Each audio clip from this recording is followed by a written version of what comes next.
주의 손 날 붙드시네. 영원한 피난처 되시네. 깊어진 한숨 속에도 변함없이 우리를 일으키시네. 우리 다 함께 찬송가 272장 고통의 멍에 벗으려고 예수께로 나갑니다. 우리 함께 찬송하겠습니다. 찬송가 272장입니다.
아멘. 참으로 고마우신 아버지 하나님, 오늘 저에게 거룩한 주일 허락해 주시고 복된 주일, 복된 말씀과 또한 예배로 하나님의 은혜 가운데 나아갈 수 있도록 은혜 베풀어 주심에 감사드립니다. 오늘 이 저녁에도 저희들 하나님의 말씀을 사모합니다. 하나님, 부족한 죄종의 입술을 주장하여 주셔서 사람의 말이 아닌 하나님의 말씀이 선포되어지고 들려질 수 있는 귀하고 복된 시간이 되게 하여 주시며, 이 시간을 통해서 우리가 다시금 우리의 마음과 생각이 분주한 마음을 내려놓고 피곤한 육신 가운데 오직 하나님만을 바라보며 하나님께서 채워주시는 힘과 능력으로 덧입는 복된 시간 되게 하여 주옵소서. 모든 것 감사드리오며 예수님의 이름으로 간절히 기도드립니다. 아멘. 할렐루야. 반갑습니다. 오늘 저녁에도 복되고 귀한 예배자리에 나온 우리 사랑하는 성도님들 한 분 한 분을 주님의 이름으로 축복합니다. 아멘. 좀 전에 차량 운행을 하면서 우리 권사님과 이런저런 얘기를 나누다가 이런 생각을 하게 되었습니다. 참 들편을 보면 하나님께서 주신 것들이 분명하고 감사한데, 이 감사한 계절에 오히려 예배 자리에서 우리의 마음과 우리의 몸이 멀어져 가고만 있는 것은 아닌지 되돌아보게 된다라는 그런 의미의 말씀이었습니다. 물론 우리가 풍성한 곡식을 수확하고 많은 것들을 얻는 이 계절에 감사를 회복하는 것 참으로 중요하지요. 그러나 감사보다 더 중요한 것은 하나님을 향한 믿음을 회복하는 것이 우선이 되어야 된다는 것입니다. 그 믿음이 회복되어질 때 우리는 모든 것들을 감사할 수 있는 것이고 모든 것이 은혜라고 고백하며 살아갈 수 있는 것이죠. 오늘 이 밤도 말씀을 통해서 모든 것이 하나님의 은혜고 모든 것이 하나님보다 앞세우는 것들을 하나하나 옆으로 제껴놓을 수 있는 오늘 이 시간이 되기를 주님의 이름으로 다시 한번 간절히 축복합니다. 아멘. 오늘 이스라엘 백성들은 드디어 하나님께서 약속하신 땅 가나안 땅에서 정착하면서 살고 있었습니다. 그런데 1년 중에 이들은 유독 정한 때가 되면 자신의 근거지를 떠나는 순례의 여행길을 올랐습니다. 바로 6월절과 77절과 장막절이었습니다. 성전을 향해 함께 나아가는 순례의 길이었습니다.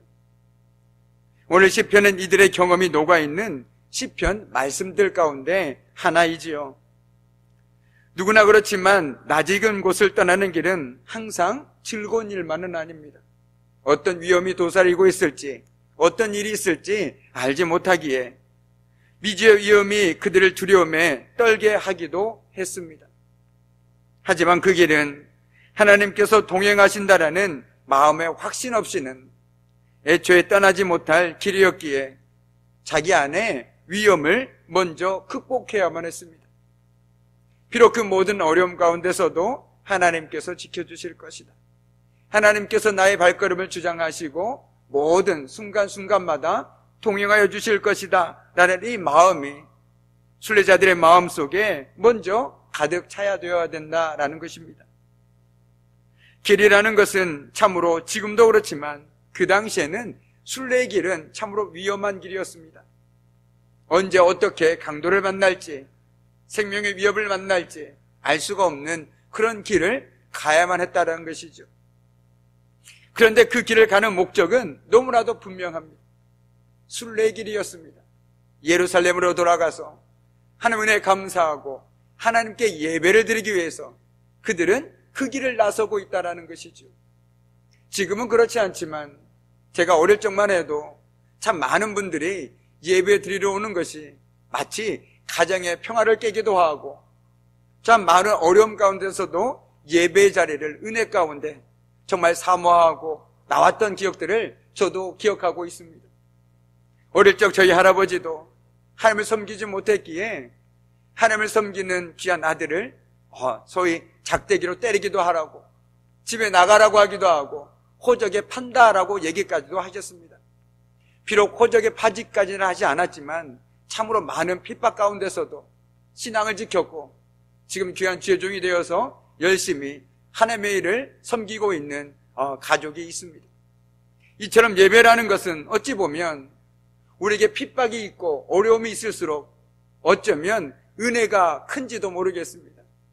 그런데 반대로 평안한 가운데 아무 어려움 없이 하나님 앞에 나올 때는 그냥 모든 것이 평안하니 내 마음도 평안하고 주셔도 감사하고 이대로도 감사하고 하다 보니 어찌 보면 마치 그 목마름이 사라져가고 있지 않나 라는 생각이 되어진다라는 것이죠. 오전에 말씀도 드렸지만 정말 목마른 자에게 물은 생명과도 같습니다. 물 한 방울이라도 얻을 수 있다라면 100리까지도 갈 수 있는 것이 바로 목마른 자들의 심령이겠죠. 마찬가지로 하나님의 은혜를 사모하는 사람이라면 거리가 어떻든 내 상황이 어떻든 하나님 앞에 나아가는 것이 바로 은혜요, 정말 그것만이 살 길임을 고백할 수밖에 없다라는 것이죠. 오늘 이스라엘 백성들의 삶이 바로 그와 같은 삶이라는 것입니다. 들짐승과 강한 햇볕, 사나운 바람도 위험이고 발에 걸리는 작은 돌뿌리도 때로는 목숨을 위험할 만큼 위험한 상황입니다. 이처럼 예루살렘을 향해 올라가는 발걸음은 참으로 위험하기 그지없습니다. 예루살렘에 도착만 하면 이 고단한 여정도 끝이 날 텐데 그곳까지 안전하게 갈 수 있다는 보장은 어디에도 없습니다.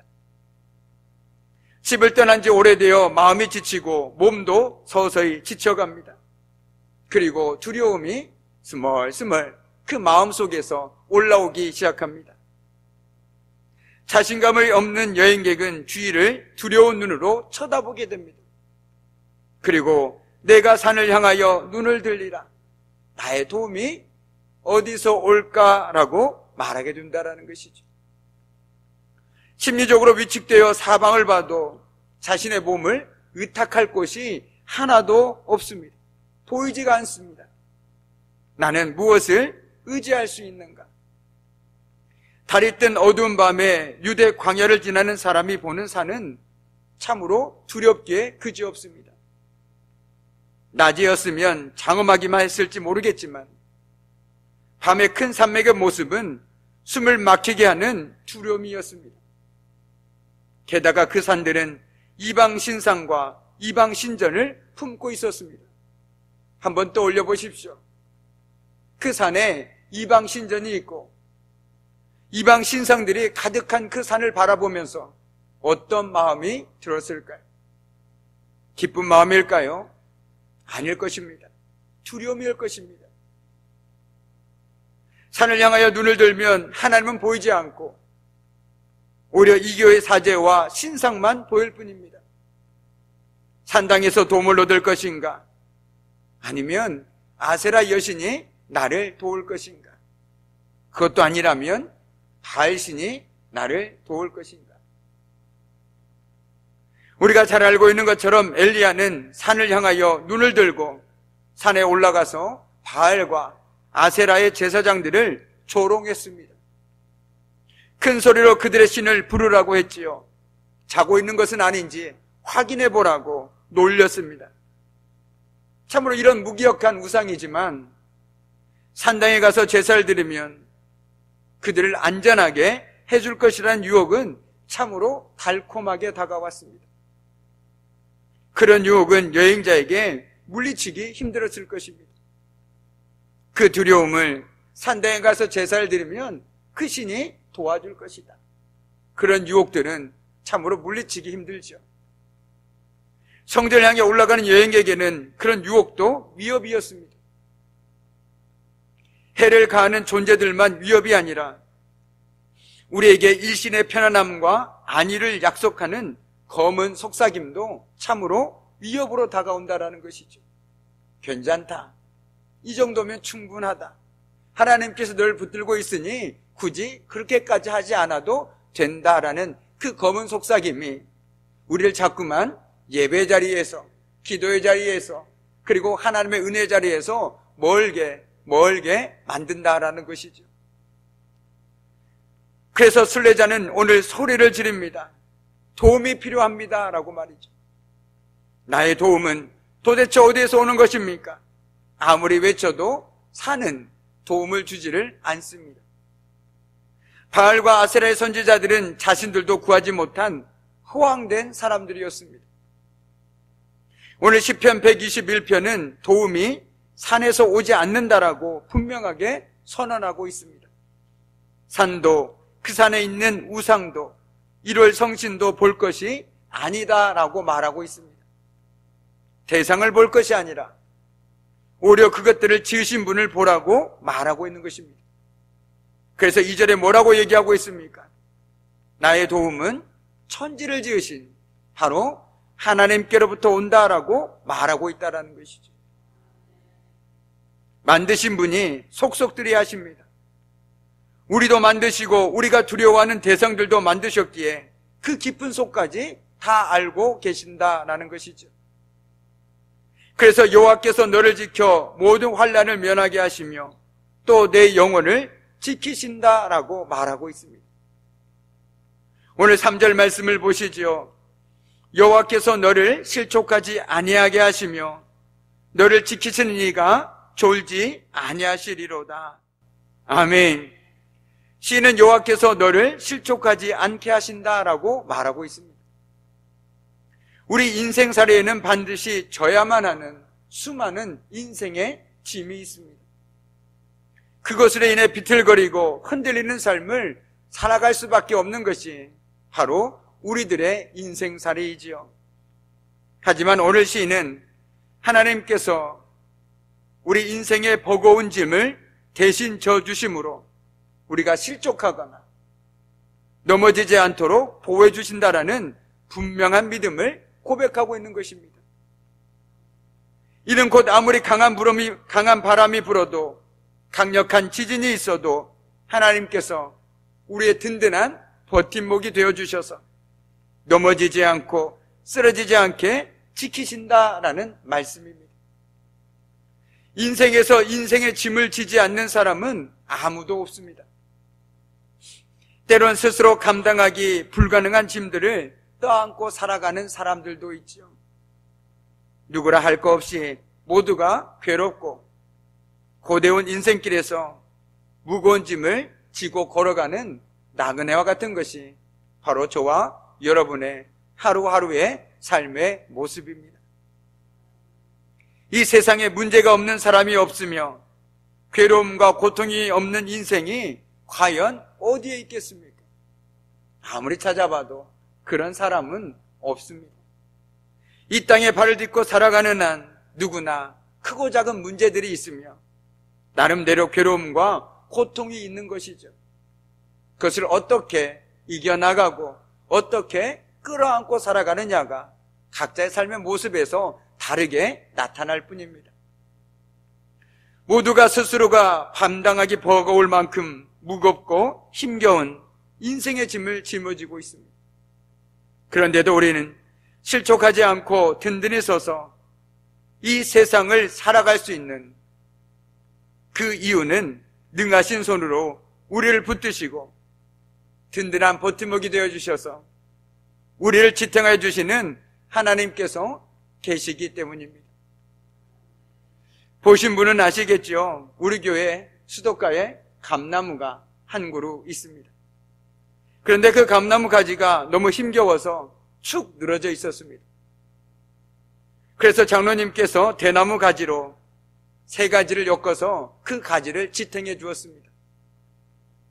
그랬더니 덕분에 지난 태풍 때에도 그리고 지금도 여전히 그 가지와 감을 든든하게 지켜주고 있습니다. 저는 그 가지를 보면서 하나님께서 바로 우리를 이렇게 지탱해 주고 계시는구나 라는 것들을 한번 깨닫게 되었습니다. 내가 무거워서 축 처져 있을 때도 하나님의 손길은 여전히 나를 붙들고 계시다는 것입니다. 내가 인생의 짐이 무거워서 하나님 앞에 탄식할 때, 부르짖을 때 하나님께서 나를 외면하신 것 같은 그 상황 가운데서도 하나님께서는 여전히 나를 붙들어 주시고 지탱해 주고 계시더라라는 것이죠. 마치 단 하나라도 감이 떨어지지 않도록 지탱해 주는 그 든든한 대나무처럼 하나님께서는 우리 삶을 그렇게 지탱해 주고 계시다라는 것이 오늘 이 밤에 우리에게 얼마나 큰 위로와 기쁨과 감사가 되는지 모르겠습니다. 사람마다 삶은 다 다르지만 동일하게 고백할 수 있는 것은 우리가 어떤 삶을 살든지 하나님께서는 여전히 우리 삶 가운데 함께하고 계시고 우리를 든든하게 붙들어주고 계시다라는 그 귀한 고백은 우리가 동일하게 고백할 수 있다는 것이죠. 그래서 이사야 43장 2절에는 이런 말씀이 있죠. 네가 물 가운데로 지날 때에 내가 너와 함께할 것이라. 강을 건널 때에 물이 너를 침몰하지 못하게 할 것이며 내가 불 가운데로 지날 때에도 타지도 아니할 것이요 불꽃이 너를 사르지도 못하리니. 아멘. 이 말씀이 어떻게 들리십니까? 그냥 듣기 좋은 말로 들리십니까? 아니면 허황된 말로 들리십니까? 그런데 가만히 보면 하나님께서는 이 말씀의 약속을 지키셨습니다. 이스라엘 백성들이 출애굽할 때 그들이 어떻게 지냈습니까? 그리고 다니엘과 세 친구들이 정말 사자굴 속으로 그리고 그 가운데서 하나님께서 그들을 어떻게 지켜주셨습니까? 하나님께서는 우리들에게 허황된 말로 교묘하게 우리를 유혹하시는 분이 결코 아니라는 것이죠. 하나님께서 말씀하신 것은 반드시 헛되이 돌아오는 경우가 한 번도 없다라는 것입니다. 그렇기에 하나님의 말씀에는 능력이 있고 생명이 있고 우리가 모든 것을 걸고 살아갈 수 있는 이유도 바로 여기 있다라는 것입니다. 사람들의 말은 앞에서는 예 하지만 뒤에서는 아니요 라고 말할 수 있지만 하나님께서는 앞에서도 뒤에서도 동일하게 예 라고 말할 수밖에 없는 것이 하나님의 성품이라는 것입니다. 오늘도 그 하나님께서 우리에게 말씀해 주십니다. 내가 언제나 너를 지키고 상하지 않게 하며 내가 너를 지탱해 주고 든든한 버팀목이 되어주리라 말씀해 주고 계시다라는 것입니다. 인생길에서 우리의 인생에 버팀목이 되어주시는 그 주님께 때로는 기대어서 힘을 얻기도 하고 위로받기도 하며 다시금 힘겨운 삶을 힘내어 살아갈 수 있는 저와 여러분의 삶이 되어야 되지 않겠습니까? 그래야만 우리의 삶에서 우리는 늘 하나님의 그늘 아래서 거하는 삶을 살아갈 수 있다는 것이죠. 그리고 그의 그늘 아래서 우리 자신을 지키고 그 그늘 아래서 벗어나지 않도록 항상 우리의 삶을 살피는 것입니다. 우리가 하나님 안에 있을 때 우리를 해할 자는 아무도 없습니다. 그렇게 베드로는 사형당할 처지에 놓여서도 천사가 흔들어 깨워도 옆구리를 쳐서 깨워야 할 정도로 태평하게 잠들어 있지 않았습니까? 왜 그렇게 했을까요? 살든지 죽든지 하나님께서 자신을 붙들고 계심을 그 믿음이 있었기 때문이라는 것입니다. 참 부족하지만 저도 그렇고 우리가 잠 못 이룰 때가 언제입니까? 물론 잠이 안 올 때도 있죠. 그러나 우리 안에 작은 걱정과 근심만 몰려와도 우리는 언제 우리가 믿음이 있었냐는 듯이 잠 못 이루고 걱정으로 밤을 하얗게 지새운 때가 얼마나 많습니까? 그런데 오늘 우리들에게 오늘 시편 121편의 시인은 이렇게 얘기하고 있다는 것이죠. 우리의 도움은 바로 우리를 지으신 천지를 지으신 하나님께로부터 오니 그 하나님을 버팀목 삼아서 인생을 살아가라라고 초대하고 있다는 것입니다. 우리의 삶에는 언제나 어려움이 없을 수는 없습니다. 분명한 것은 오늘 시인도 우리가 이 세상을 아무 어려움 없이 살 수 있다고 약속하고 있지는 않습니다. 하나님을 믿으면 만사형통할 것이다. 하나님을 믿으면 모든 것이 잘 될 것이다 라고 말하고 있지 않다는 것입니다. 산이 아니라 하나님을 바라봐도 여전히 돌뿌리에는 걸려서 넘어집니다. 내 뜻대로 되지 않을 때도 있고 내 삶에 어려움에 처할 때도 있고 슬픔도 있고 눈물도 있고 아픔도 있을 수 있다는 것이죠. 그러나 더 이상 하나님 대신 이방신을 바라보거나 다른 곳을 바라보게 하지는 못한다라는 것입니다. 우리의 영혼을 그렇게 지키신다라는 것이죠. 하나님과 동행하며 나아갈 때 하나님께서는 우리에게 이제는 감당할 시험밖에는 허락하지 않는다라고 성경은 기록하고 있습니다. 여행객의 위기는 밖에서도 오지만 그의 마음에서 오는 위기가 근본적으로 더 위험합니다. 그래서 성경은 물은 마음을 지켜야 하는 이유도 마음이 바로 주님을 향해 있다면 언제까지나 흔들리지 않고 악한 영이 내게 영향력을 미치지 않을 것이기 때문입니다. 내 마음의 중심이 하나님께 향해 있다라면 내 상황이 나를 흐트러뜨리지 못합니다. 내 마음을 흐트러뜨리지 못하고 오직 주님만 바라보게 만든다라는 것이죠. 그렇게 오늘 말씀을 통해서 무엇보다도 우리의 마음속에 다시금 오직 주님을 향한 믿음의 심지가 활활 타오를 수 있는 이 밤이 되어지기를 소망합니다.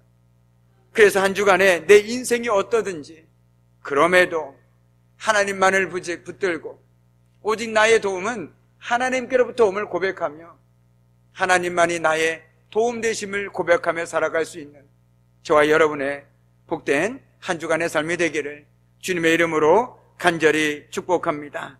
아멘. 기도하겠습니다. 참으로 고마우신 아버지 하나님, 우리도 때론 삶을 살아갈 때 내가 눈을 들어 나의 도움이 어디서 올까 부르짖을 때도 있습니다. 그럴 때마다 오늘 시인의 이 고백이 우리의 고백이 되어지길 원합니다. 나의 도움은 천지를 지으신 여호와께로다. 라는 이 고백, 이 믿음의 고백을 가지고 우리가 언제나 어디서나 어떤 상황 속에서나 흔들리지 않는 믿음으로 온전히 주님만을 바라보며 살아갈 수 있는 복된 삶 되게 하여 주시고 그 믿음을 통해서 하나님의 선한 정말 열매들이 우리 삶 가운데 풍성하게 맺어지는 복된 삶 되게 하여 주옵소서. 모든 것 주님께 감사드리오며 예수님의 이름으로 간절히 기도드립니다. 아멘. 우리 찬송가 384장 나의 갈 길 다가도록 우리 함께 찬송하도록 하겠습니다. 찬송가 384장입니다.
아멘.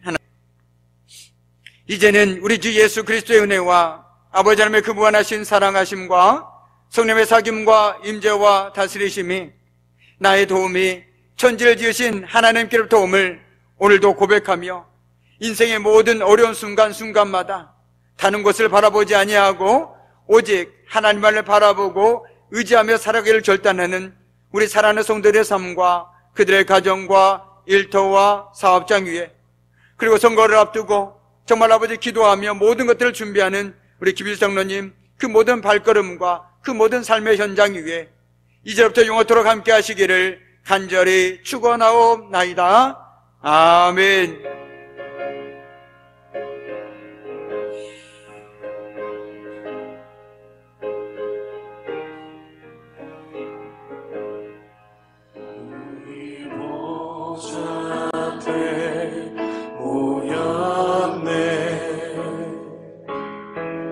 함께 주를 찬양